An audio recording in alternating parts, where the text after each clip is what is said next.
في يوم ملل زي يوم كنت بفكر ليه الفيل مش بيطير.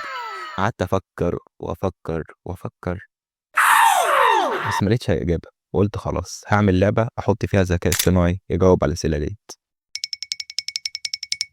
عملت واجهه بسيطه، عارف شكلها خرا ومش محتاج حد يعلق عليها، بس هي حاليا مش شغاله ومحتاجين نعمل لها كود عشان نشغلها. بس في البدايه كده محتاجين ذكاء اصطناعي عشان يجاوب على الاسئله اللي احنا بنسالها. قعدت ادور كتير لحد ما لقيت واحد.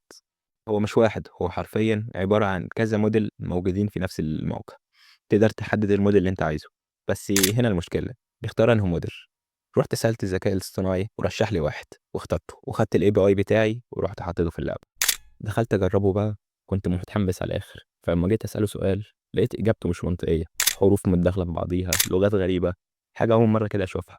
فاستغربت كده ورحت سالت الذكاء الاصطناعي. قام قال لي ان اغلبيه الذكاء الاصطناعي الموجود بيكون اجاباته في العربي مش منطقيه، هو غالبا بيدعمه الانجليزي. فدخلت جربت في الانجليزي واشتغل الحمد لله. وبما ان كل حاجه شغاله تمام، فجه افضل فقره في الفيديو كله. هنسال السؤال اللي انا مش كنت عارف اجاوبه في اول المقطع. هنساله ليه الفيل ما بيقدرش يطير. طبعا الاجابه هتكون بالانجليزي ومش عارف اترجمها، فنروح نترجمها ونرجع تاني.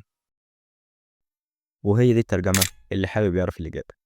وبكده بقى النهارده يوم مش يوم عادي، لاني جاوبت عن واحد من اعظم الاسئله في التاريخ: ليه الفيل ما بيقدرش يطير. ما تنساش تشترك عشان تشوف الفيديوهات الجايه، واللي غالبا هيكون ديفلوج عن اللعبه الجديده بتاعتي، لعبه قبائل. استنوا الفيديو الجاي. يلا سلام.